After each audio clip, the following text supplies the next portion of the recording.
Hara Saratika Kripa Maya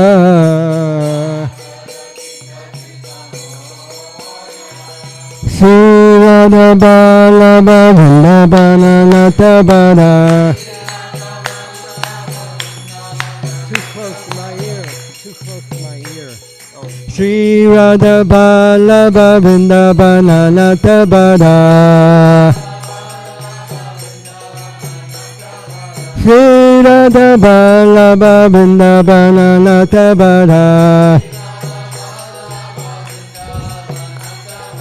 Bhakti Vinoda Chaya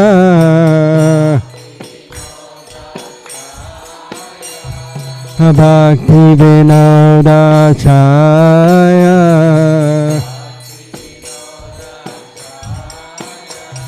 Yasomati Nandana Bhajavara Nagara Yasomati Nandana Bhajavara Nagara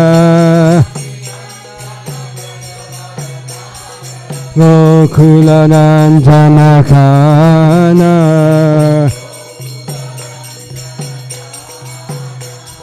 Gokula Ranjana Kana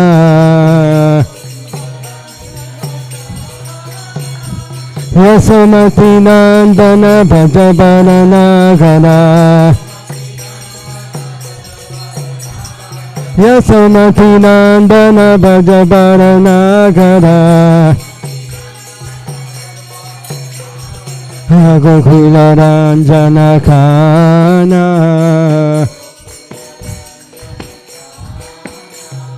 Gokula Ranjana Kana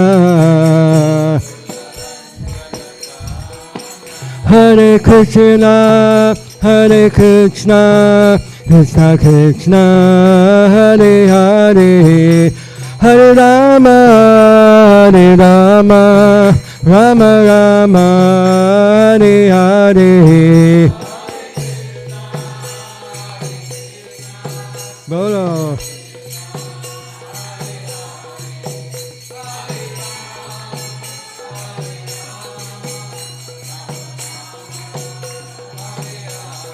Hare Krishna, Hare Krishna, Krishna Krishna, Hare Hare, Hare Rama, Hare Rama, Rama Rama, Hare Hare. Bolo. Krishna Krishna, Hare Hare.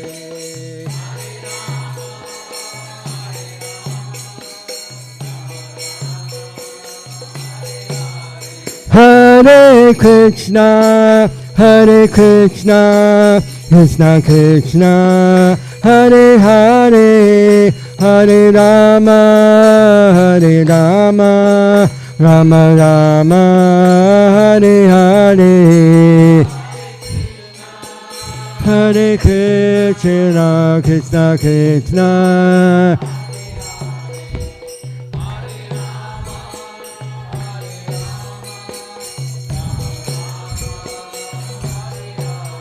Hare Krishna, Hare Krishna, Krishna Krishna, Hare Hare, Hare Rama, Hare Rama, Rama Rama, Hare Hare.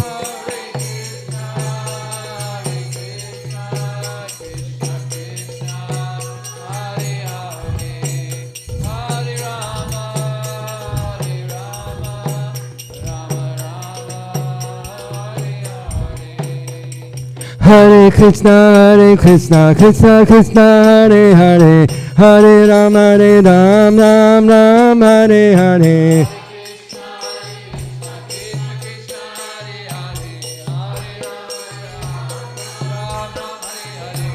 Hare Krishna, Krishna Krishna, Hare Hare, Hare Ram, Ram Ram, Hare Hare.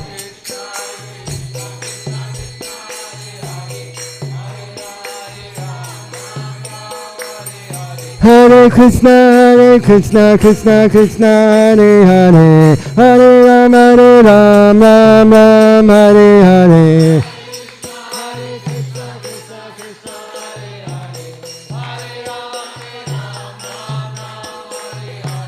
Hare Krishna, Krishna Krishna, Hare Hare, Hare Ram, Ram Ram, Hare Hare.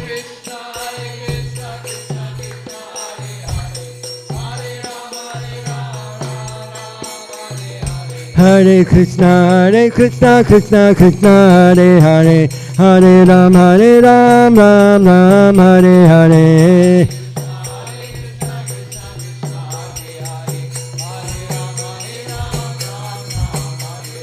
Hare Krishna, Krishna Krishna, Hare Hare, Hare Ram, Ram Ram, Hare Hare.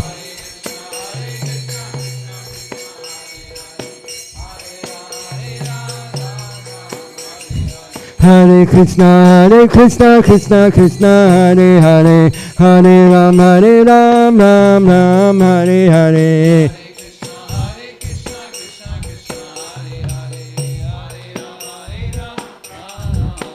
Hare Krishna, Krishna Krishna, Hare Hare, Hare Rama, Rama Rama, Hare Hare.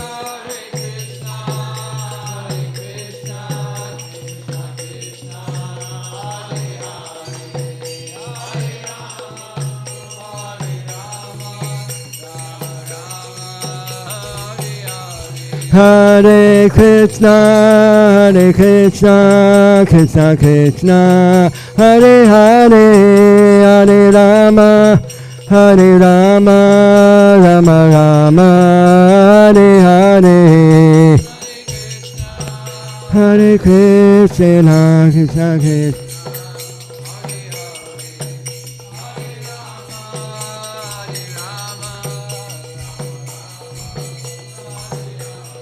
Jaya Radha, Kala Chandi Radha, Kala Chandi Radhe.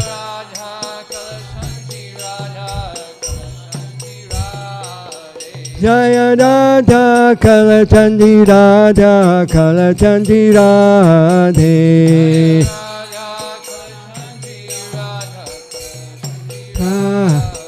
Jaya Radha Govinda Radha Govinda Radhe.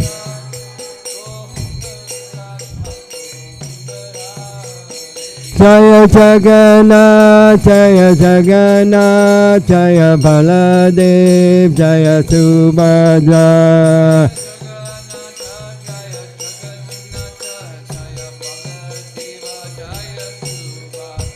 Jaya Gauranitai, Gauranitai, Gauranitai, Jaya Gauranitai.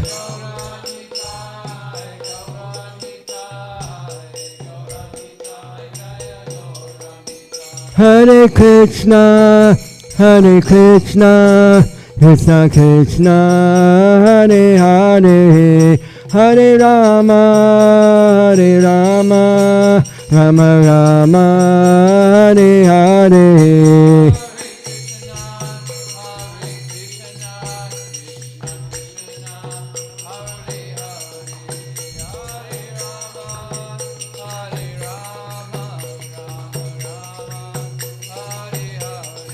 Jaya Bhakti Vinod Thakur Bhakti Vinod, Bhakti Vinod Thakur Bhakti Vinod.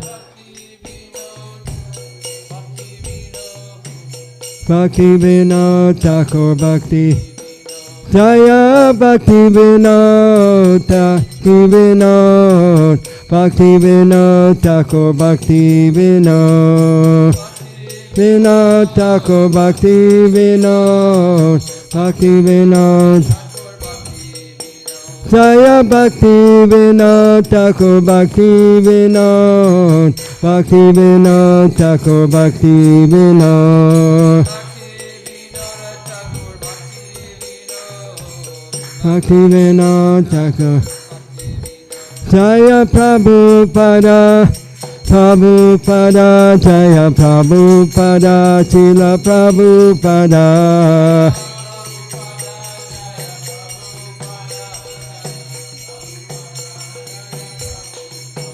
Prabhupada, Prabhupada, Prabhupada, Jaya Jaya Prabhupada.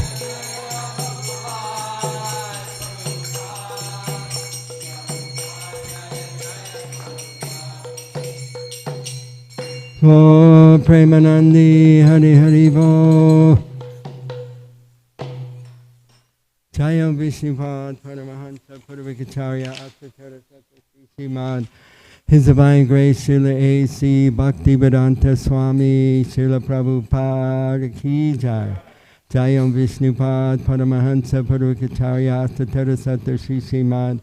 His Divine Grace, Srila Bhakti Siddhanta Saraswati Goswami Prabhupada Ki Jai. Jayam Vishnupad, Paramahansa, Purvikacharya, Aktatara Sattva Srimad. His Divine Grace, Srila Bhakti Vinod Thakur Ki Jai. Ananta Koti Vaishnavinda Ki Jai. Namacharya Srila Haridas Thakur Ki Jai. Prem Se Kaho Shri Krishna Chaitanya Prabhu Nityananda. Shri Advaita Gadadhar. Shri Vasadi Gaur Bhaktavinda Ki Jai. Shri Sri Radha Krishna Gogopinath Jai Mukunda Radha Kunda Giri Govardhana Ki Jai. Shri Vrindavan Dham Ki Jai. Shri Mayapur Dhamma Ki Jai. Jamuna Maya Ki Jai. Ganga Maya Ki Jai. Tulsi Madhani Vrinda Devi Ki Jai. Bhakti Devi Ki Jai. Grantha Srimad Bhagavatam Ki Jai. Yuga Dharma Harinam Sankirtan Ki Jai. Priya Mridanga Transcendental Book Distribution Ki Jai. Holy Disappearance Day of His Divine Grace Srila Bhakti Vinod Thakur Ki Jai. Srila Bhakti Vinod Thakur Ki Jai. Gaur Premanandi. Samaveta Bhakta Vrinda Ki Jai. All glories to the assembled devotees. All glories to the assembled devotees. All glories to the assembled devotees. All glories to Shri Shri Guru and Gauranga.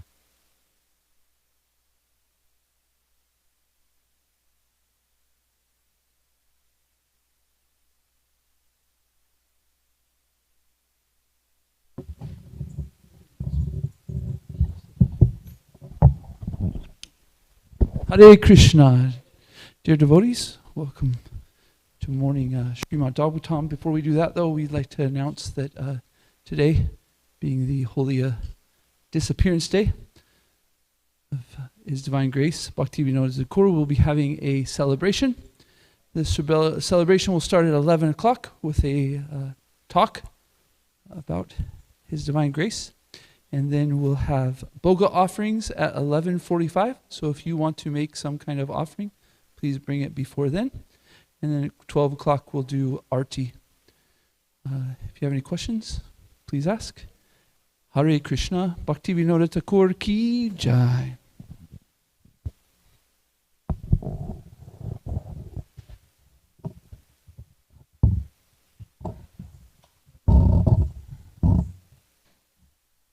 Jai Radha Madhava Kunja Bihari.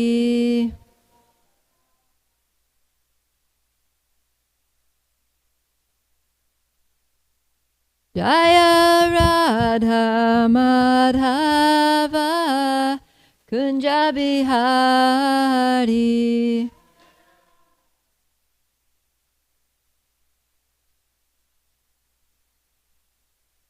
Jaya Gopi Jana Vallabha Girivardhari.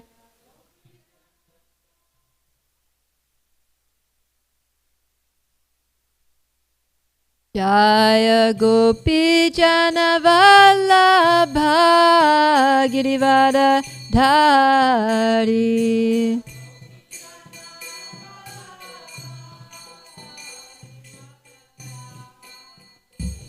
Yashodanandana Brajajana Ranjana.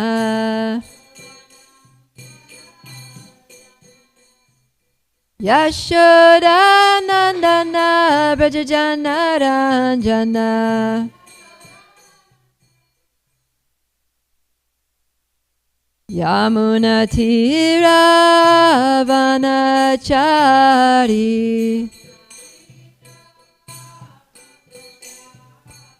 Yamuna Tira Vanachari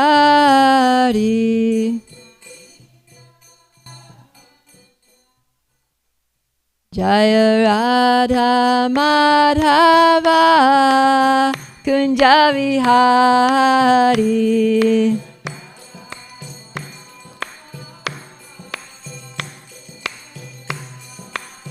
Jaya Radha Madhava Kunja Bihari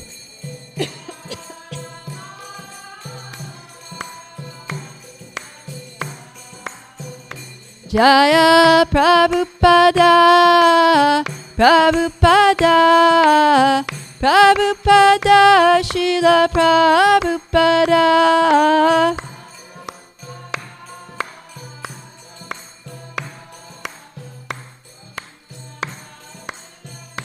Jaya Jaya Prabhupada Prabhupada Prabhupada Jaya Jaya Prabhupada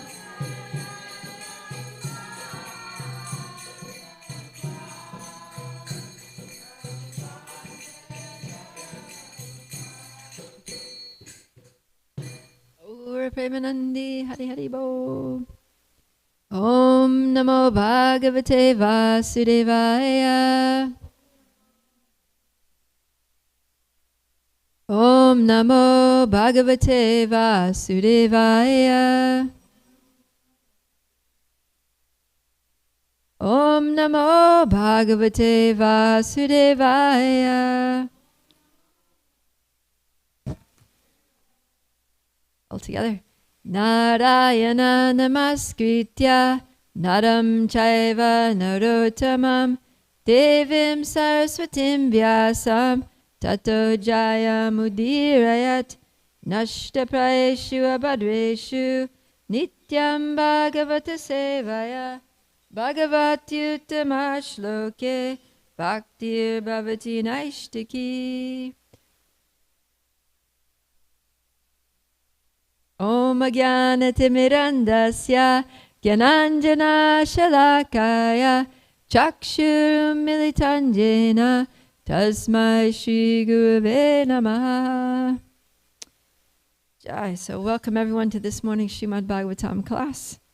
We are continuing with Canto 8, Chapter 2, The Elephant Gajendra's Crisis. And we're starting from text 20. We'll do 20 to 33 and focus on text 30. So yesterday we heard a very beautiful description of the place where Gajendra was, heavenly location of Trikut mountain, and how that was so gorgeous. And now, so the scene is set, and now we're going to get into the action. So what is Gajendra doing in that beautiful place? So do we have a mic? Okay, please just read the translation for text 20. Yep. Or you can each maybe read 2, because there's a few. The leader of the elephants, who lived in the forest of the mountain Trikuta, once wandered toward the lake with his female elephants. He broke many plants, creepers, thickets, and trees, not caring for their piercing thorns. Simply by catching scent of that elephant, all the other elephants, the tigers, and the ferocious animals, such as lions, rhinoceroses, great serpents, and black and white sarabhas, fled in fear. The Kamari deer also fled.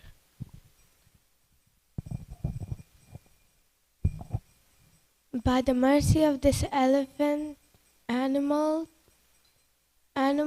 like the foxes, wolves, buffaloes, bears, boars,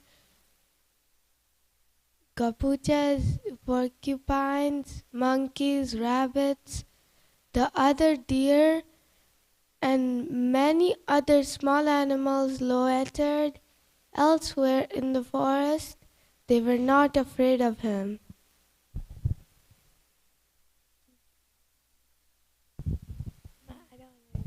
surrounded by the herd's other elephants, including females, and followed by the young ones, Gajapati, the leader of the elephants, made Trikuta mountain tremble all around because of the weight of his body. He was perspiring, liquor dripped from his mouth, and his vision was overwhelmed by intoxication. He was being served by bumblebees who drank honey, and from a distance he could smell the dust of lotus flowers, which was carried from the lake by the breeze. Thus, surrounded by his associates who were afflicted by thirst, he soon attacked at the bank of lake. The king of the elephant entered the lake, bathed thoroughly, and was relieved of his fatigue. Then, with the aid of his trunk, he drank the cold, clear, nectarine water, which was mixed with the dust of lotus flowers and water lilies, until he was fully satisfied. Can Brenda read one letter? Sorry? Brenda read one word? Sure. Please.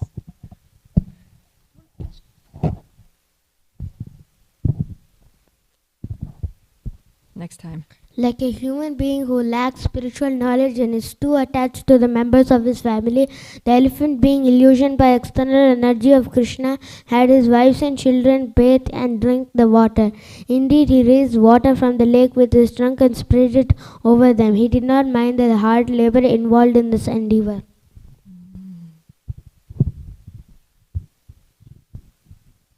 By the arrangement of Providence, O king, a strong crocodile was angry at the elephant and attacked the elephant's leg. The water. The elephant was certainly strong, and he tried his best to get free from this danger sent by Providence.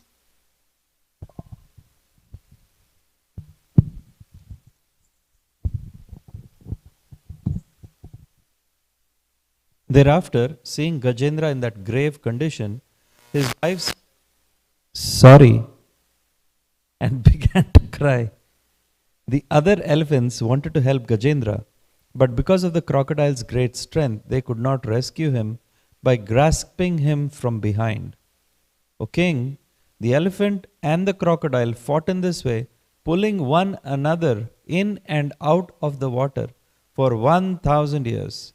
Upon seeing the fight, the demigods were very surprised. Thereafter, because of being pulled into the water and fighting for many long years, the elephant became diminished in his mental, physical, and sensual strength.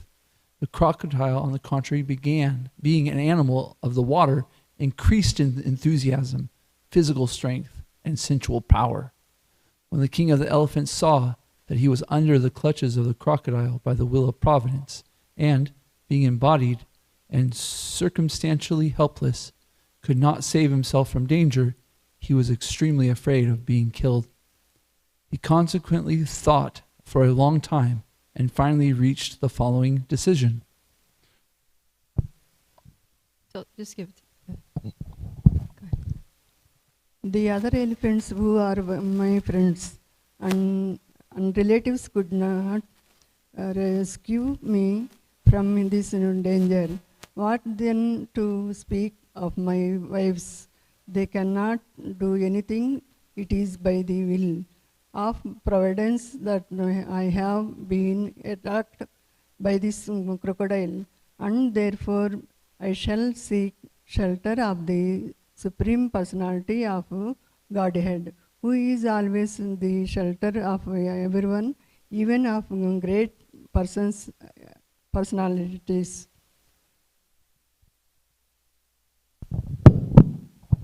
Last one. The Supreme Personality of Godhead is certainly not known to everyone, but he is very powerful and influential.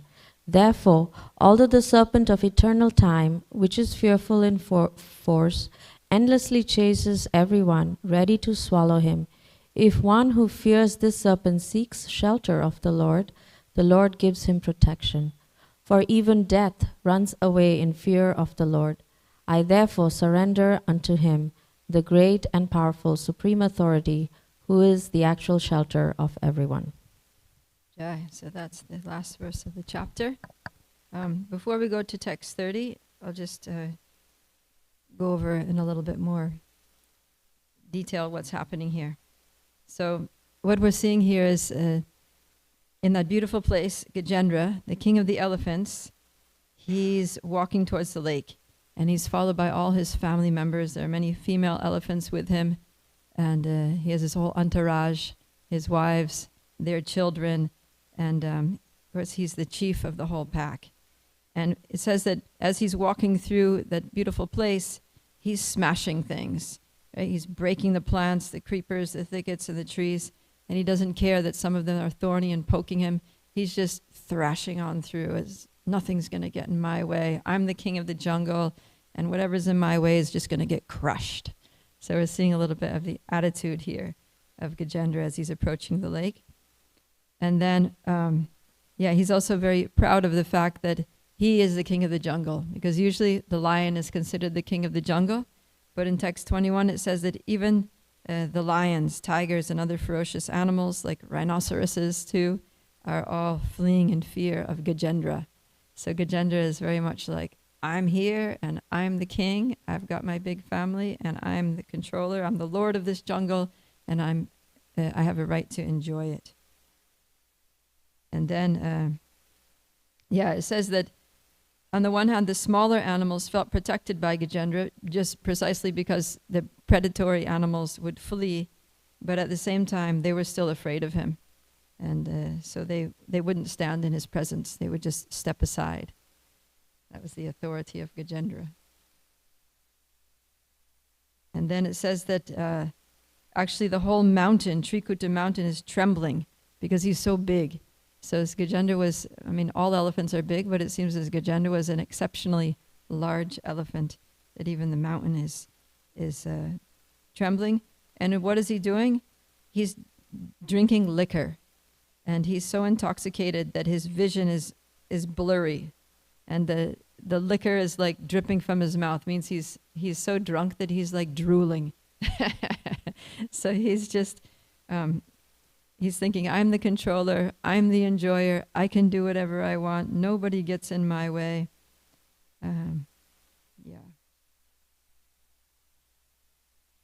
So then he enters the lake along with his family, and he's drinking the water mixed with lotus flowers, water lilies.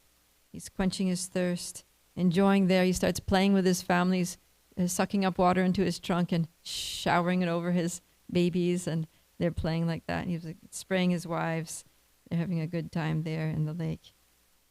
So this is what's going on. He's thinking that he's the enjoyer. He's thinking he's the controller. He has this attitude that everybody get out of my way because he's very big and very strong. And I was just thinking that sometimes we can have this mood, even if we're not physically like, get out of my way, but and we may not even be physically strong or have a position, but just, if we're good at something, let's say, I'm the best singer. So it's like, step aside, give me the mic. I should be leading kirtan, right? Or I'm the best mridanga player. Who do you think you are? You can barely even play that. Just hand it over, right? Or I'm the best cook. So just step aside and let me show you how it's done, how to roll a chapati. So it's okay to be good at things. We should be good at things and always offer better service to Krishna. But it's more about the attitude, right? That, okay, maybe objectively speaking, you are the best, but it doesn't mean you should push others aside, right? If we're good at something, we should try to teach others and train others and make others also excel and lift everyone up and not push others out of the way or intimidate them or make them fearful. So that was Gajendra's fault, is that he was very proud. And so Krishna made an arrangement to check his pride. So what did he do? He sent this crocodile. And it says repeatedly in this section about how this was arranged by providence. It was specifically arranged by the Lord. In text 27 it says Daiva Chodita.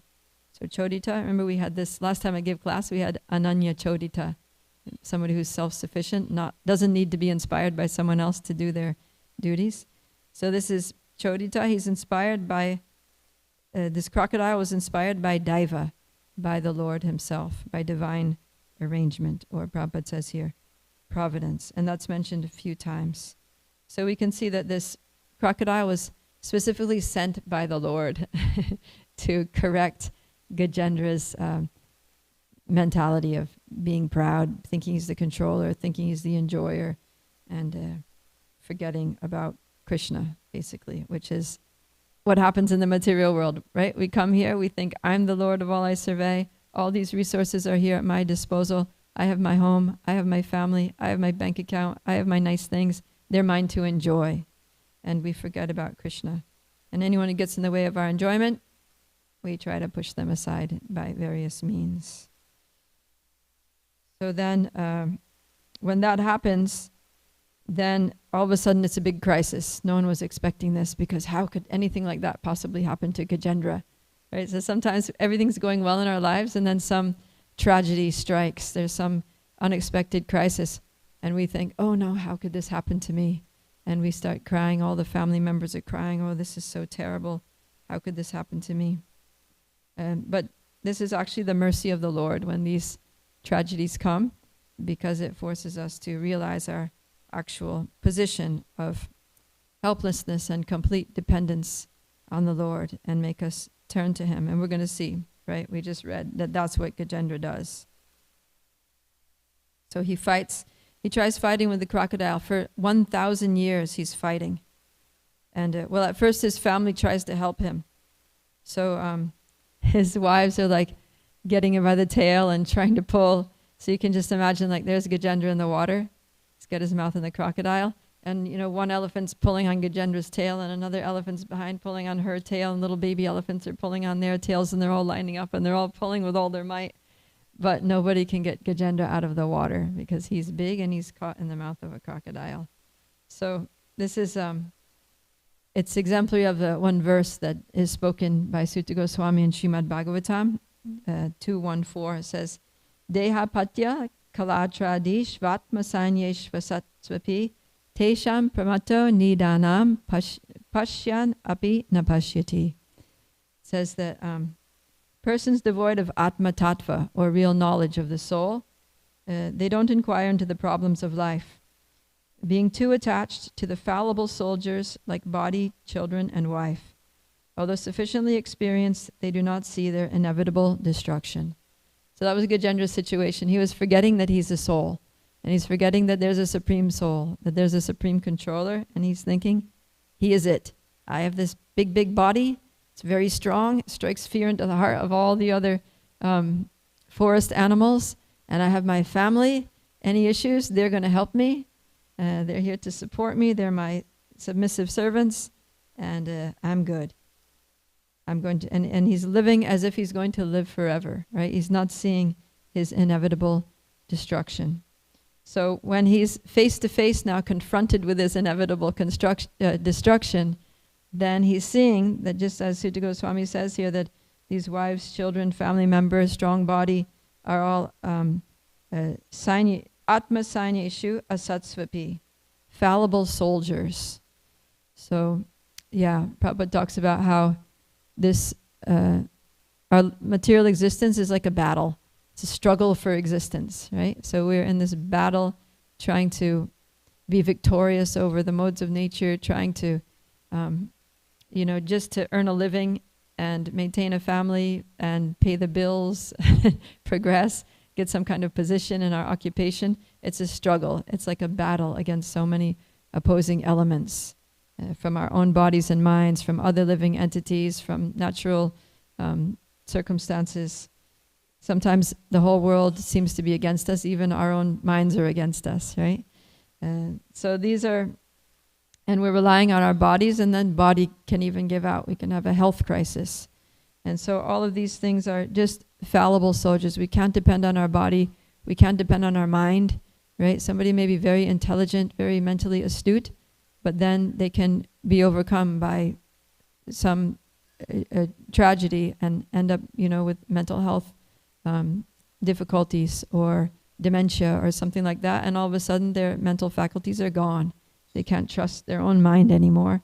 The body gives out in old age, if not before. Family members, people raise children thinking that, my children are going to be successful, they're going to get a great career, earn a lot of money, take care of me in my old age. Doesn't necessarily happen. They don't even always live to old age. Or So there are so many things that can happen, and we're seeing this with Gajendra, that despite his big, huge body that makes the mountain tremble, he's not physically strong enough to get out of the grip of the crocodile. Despite his big family, so many wives and children, none of them also can pull them out. And even his mind is not helping him at this moment. He's just becoming depressed. So, so then finally, because all this was arranged by Providence, then Providence also helps him in another way by giving him some remembrance of his previous life of devotional service. So he's able to remember the Lord. And so it says that he when he realizes himself circumstantially helpless, that he's not going to be able to save himself, then he becomes afraid. And he thinks for a long time. So in these situations, it's good, whenever there's some crisis that makes us kind of like pulls the roof out from under our misconception that we're the supreme controllers and enjoyers, then it's good to become very introspective and thoughtful. And if we think about it long enough, we're going to realize that we really need to take shelter of Krishna. And that's what Gajendra does. Right? He says, I shall seek shelter of the Supreme Personality of Godhead, who is always the shelter of everyone. And he realizes further that, I was thinking that I was great because all these animals were running away from me, but death is not running away from me. Death is right here confronting me, and actually it's running towards me, coming to get me. But then he says specifically in the last verse that even death runs away in fear of the Lord. So he recognizes the superiority of the Lord, that it's not just little forest animals that are running away from him, but death personified is running away from the Lord, because only he can save us from death. So many points to be said here, but we'll go back to text 30, which is a very important, very merciful purport by Srila Prabhupada. So let's do the Sanskrit for this. Tato Gajendrasya mano balojasam kalena dirghena mahan abudvyaya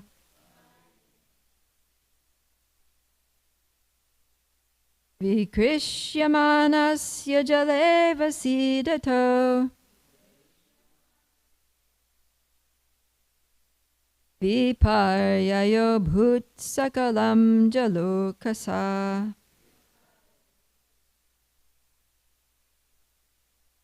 Tato Gajendrasya mano balojasam kalena dhirghena mahan abhudvyaya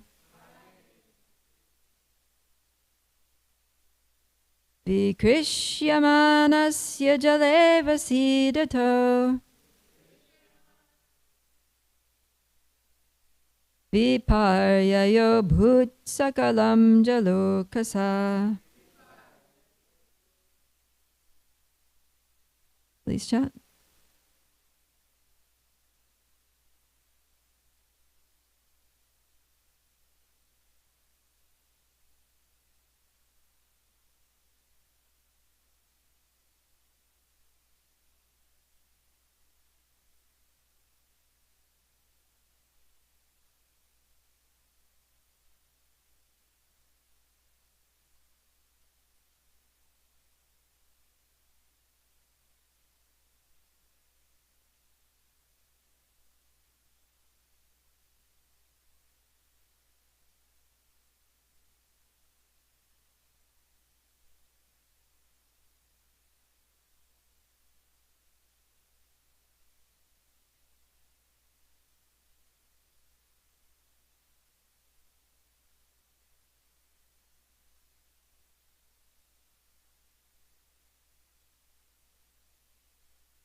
Krishyamanasya jale vasidato Vipayayo bhutsakalam jalokasa.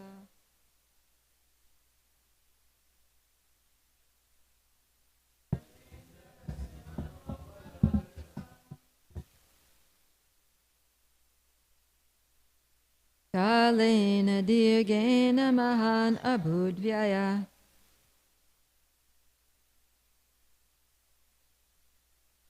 Vikrisyamanasya jale vasidato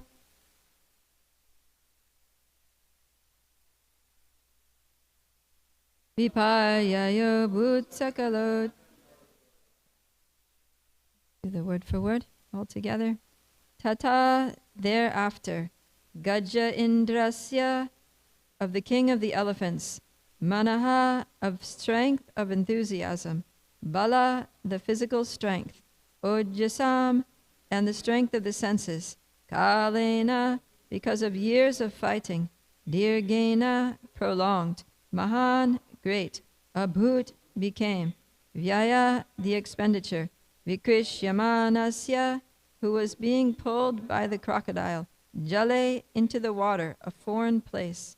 Avasidata, reduced mental, physical, and sensory strength. Viparyaya, the opposite. Abhut, became. Sakalam, all of them. Jala okasa, the crocodile, whose home is the water. Translation and purport by His Divine Grace A.C. Bhaktivedanta Swami Srila Prabhupada Ki Jai. Thereafter, because of being pulled into the water and fighting for many long years, the elephant became diminished in his mental, physical, and sensual strength. The crocodile, on the contrary, being an animal of the water, increased in enthusiasm, physical strength, and sensual power. Purport. In the fighting between the elephant and the crocodile, the difference was that although the elephant was extremely powerful, he was in a foreign place, in the water. During 1,000 years of fighting, he could not get any food, and under the circumstances, his bodily strength diminished. And because his bodily strength diminished, his mind also became weak, and his senses less powerful. The crocodile, however, being an animal of the water, had no difficulties. He was getting food, and was therefore getting mental strength and sensual encouragement. Thus, while the elephant became reduced in strength, the crocodile became more and more powerful. Now from this we can take the lesson that in our fight with Maya, we should not be in a position in which our strength, enthusiasm, and senses will be unable to fight vigorously. Our Krishna consciousness movement has actually declared war against the illusory energy in which all living entities are rotting in a false understanding of civilization. The soldiers in this Krishna consciousness movement must always possess physical strength, enthusiasm, and sensual power. To keep themselves fit, they must therefore place themselves in a normal condition of life. What constitutes a normal condition will not be the same for everyone, and therefore there are divisions of Varnashram: Brahman, Kshatriya, Vaishya, Shudra, Brahmacharya, Grihastha, Vanaprastha, and Sannyas. Especially in this age, Kali Yuga, it is advised that no one take sannyas. Ashvamedam gavalambam sannyasam palapatrikam devarena sutotpatim kalo pancha vivarjayat. From this, we can understand that in this age, the sannyas ashram is forbidden because people are not strong. Sri Chaitanya Mahaprabhu showed us an example in taking sannyas at the age of 24 years. But even Sarvabhauma Bhattacharya advised Sri Chaitanya Mahaprabhu to be extremely careful because he had taken sannyasa at an early age. For preaching, we give young boys sannyas, but actually it is being experienced that they are not fit for sannyas. There is no harm, however, if one thinks that he is unfit for sannyas. If he is very much agitated sexually, he should go to the ashram where sex is allowed, namely the Grihastha ashram. That one has been found to be very weak in one place does not mean that he should stop fighting the crocodile of Maya. One should take shelter of the lotus feet of Krishna, as we shall see Gajendra do, and at the same time one can be a Grihastha if he is satisfied with sexual indulgence. There is no need to give up the fight. Sri Chaitanya Mahaprabhu therefore recommended Stane Stita Shrutigatam Tanuvan Manobir. One may stay in whichever ashram is suitable for him. It is not essential that one take sannyas. If one is sexually agitated, he can enter the grihastha ashram. But one must continue fighting. For one who is not in a transcendental position, to take sannyas artificially is not a very great credit. If sannyas is not suitable, one may enter the grihastha ashram and fight Maya with great strength, but one should not give up the fighting and go away. Srila Prabhupada ki jai. So I've heard that Srila Prabhupada wrote this purport at a time when one of his disciples, or maybe he had seen more than one of his disciples, who he had given sannyas, was not able to maintain his sannyas vows. And there's this one disciple, he was struggling and he was thinking, it's useless, I can't maintain my sannyas ashram, I just need to leave. It's going to be too much of a disgrace to, where am I going to be if I just break my sannyas vows? I'm done. We were hearing not long ago about how if one takes to the renounced order and then again marries, it's compared to eating one's own vomit. Vomit is like food that your body has rejected, right? And then to go and accept that which has been rejected is not very glorious, right?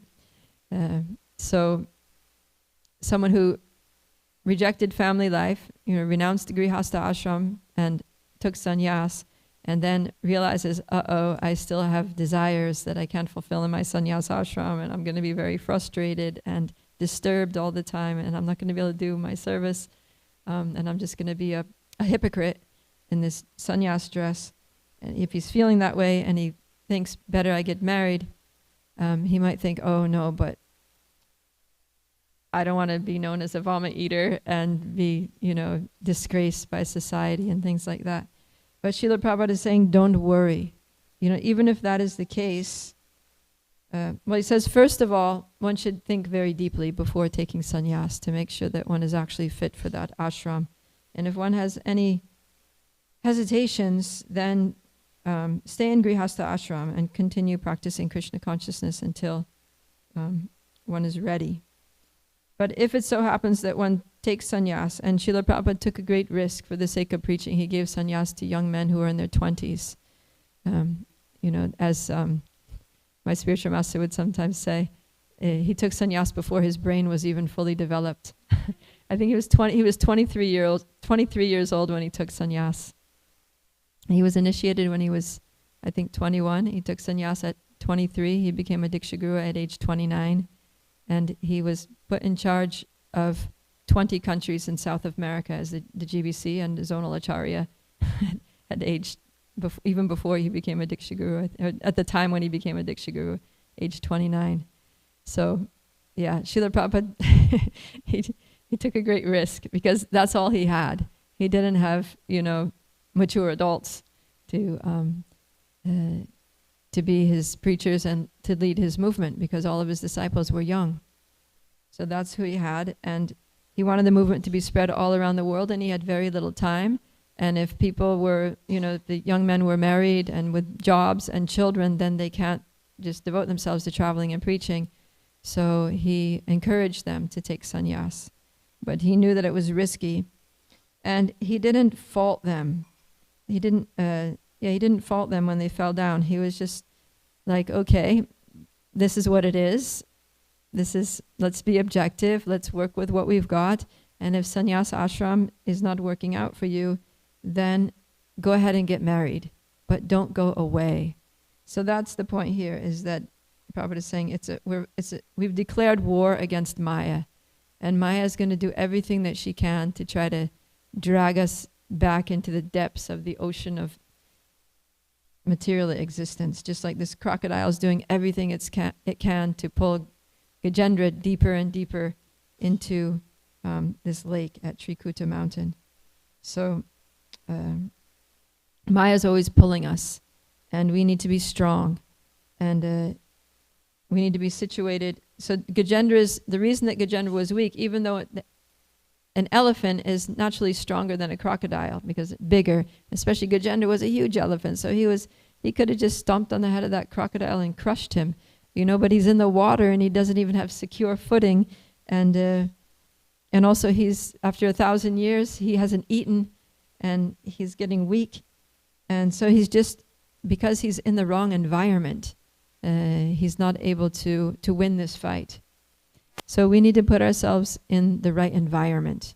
We need to put ourselves in the proper situation in terms of ashram, in terms of varna, in terms of just physical location, in terms of what type of service we're doing, in terms of sangha, which association we have,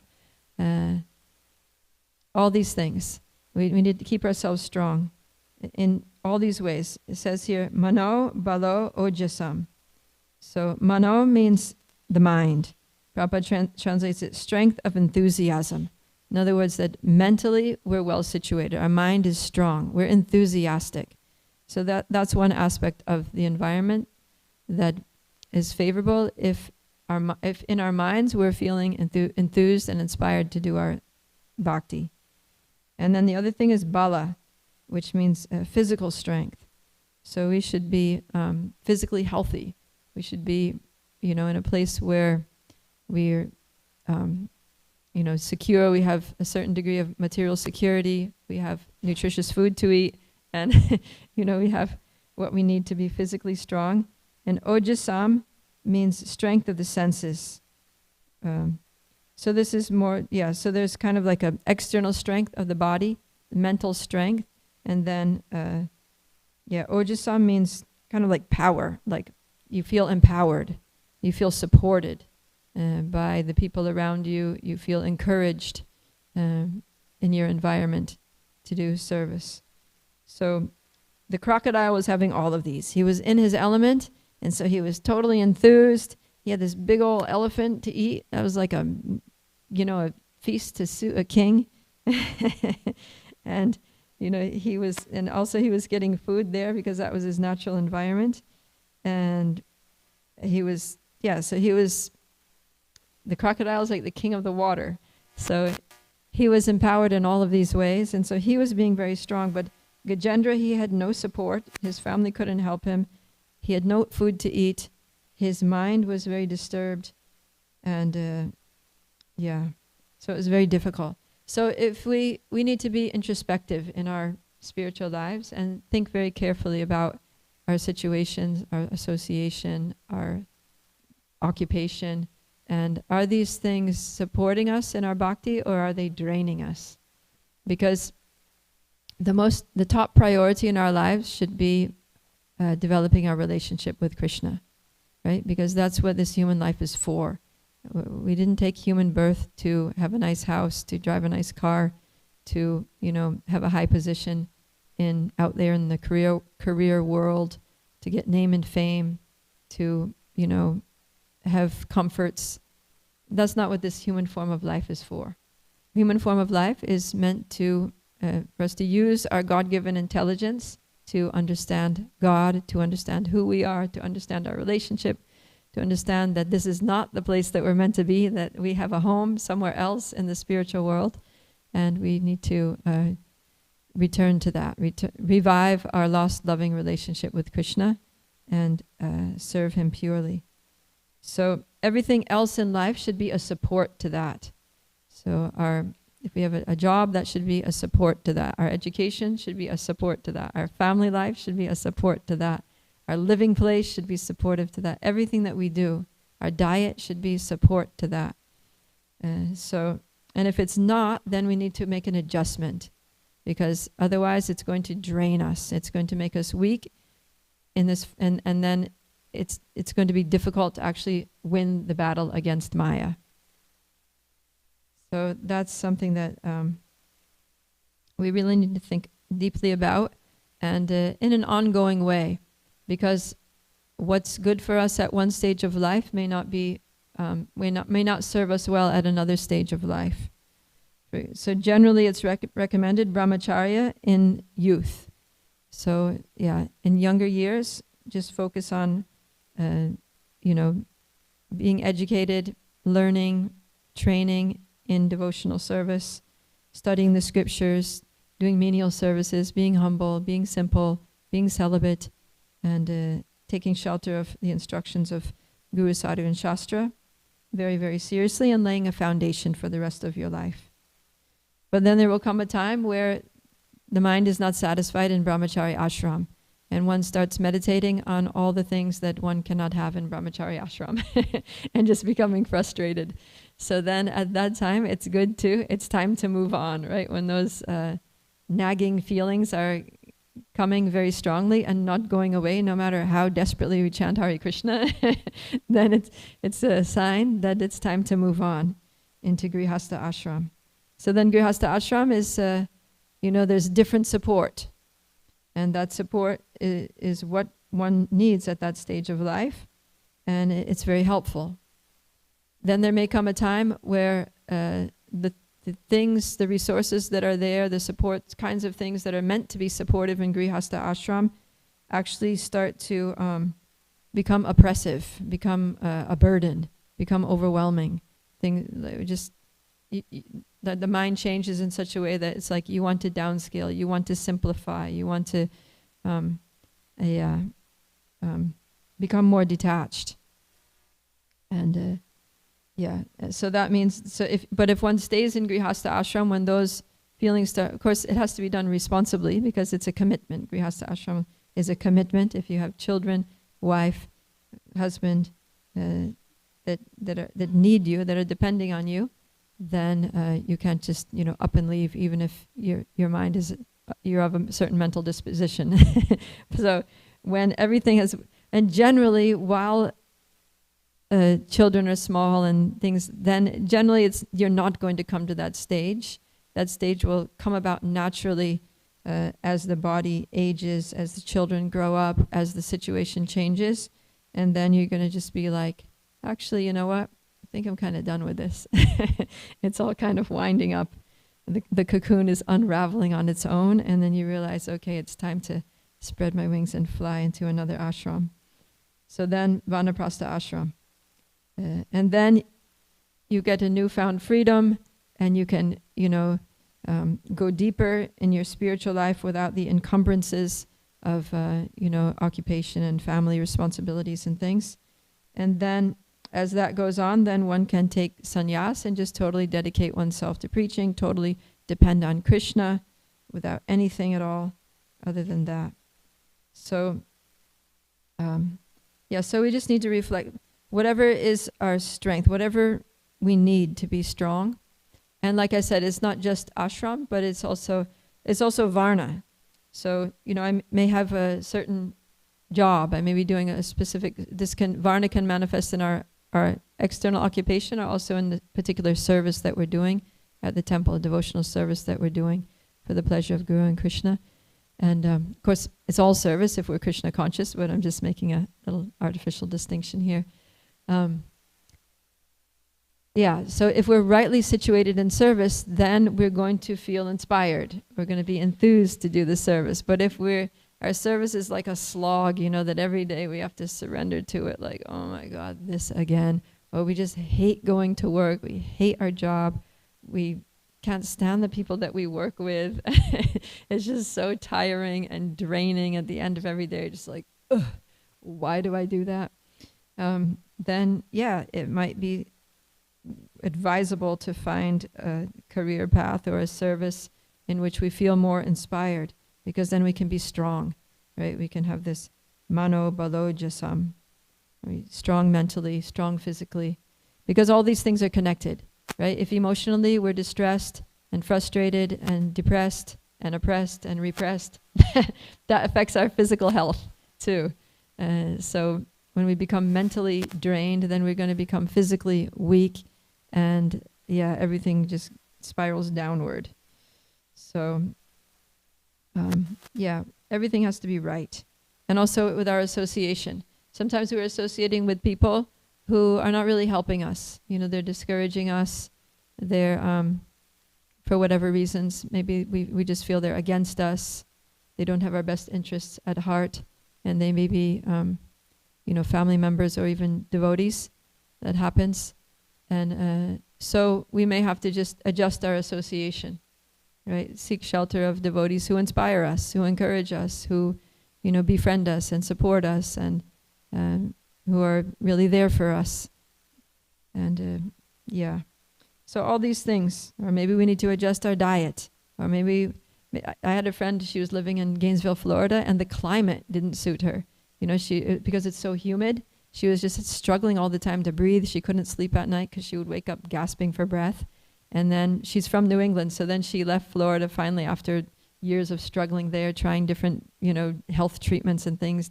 And then she just moved back to New England, and she's like within a very short time, everything just became better.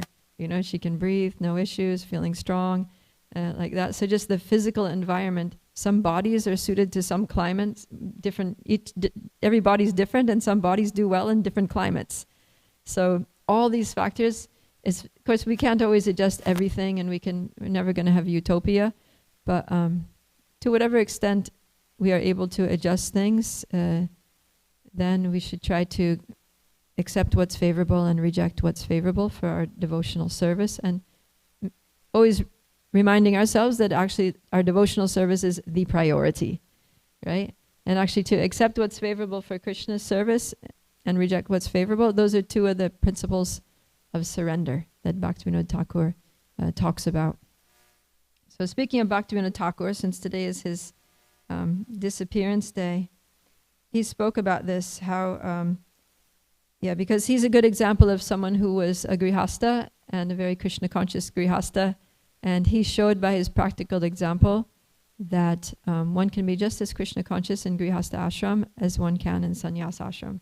And there's no need to actually take sannyas and take that risk if one is not sure that that's the right thing. Because if one has a strong, strong calling to do it, that's another thing. And everyone's like, yeah, you should do this. That's another thing. But if not, then the safe place is to stay in the grihasta ashram.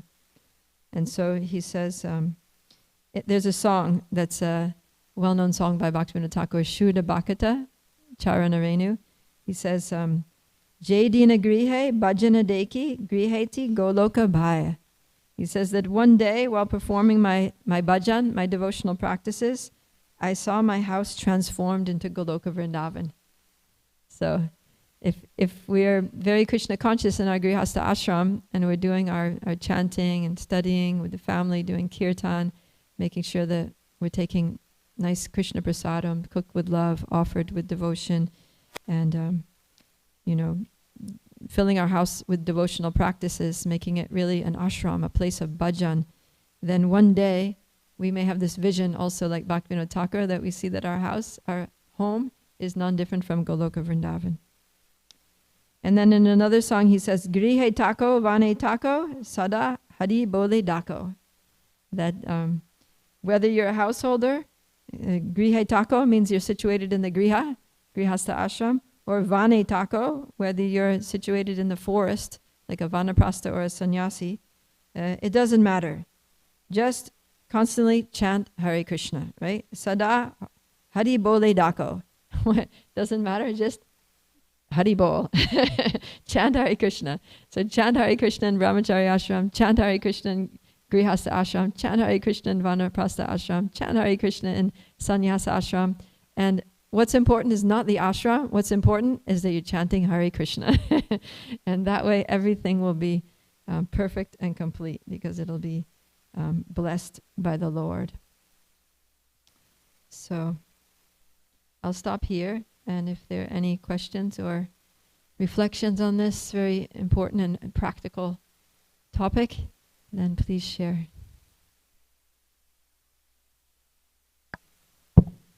Yes, Narahari, Seva Prabhu.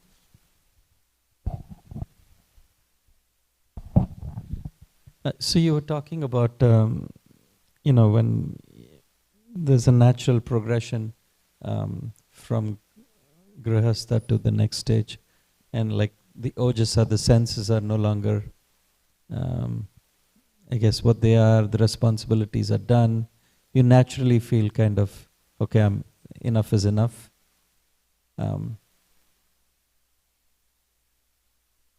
I just trying to reflect with people I know, family and friends. After kids, are done, then there are grandkids. Yeah. And, the attachment for grandkids is far more greater than kids. I'm just speaking from whatever little experience I have. So, does that really happen there naturally, or we need some kind of divine intervention? Yeah, some of us might need some intervention. I was thinking about that too when in this verse it says, where is it, text 30? It says, Vikrishyamanasya.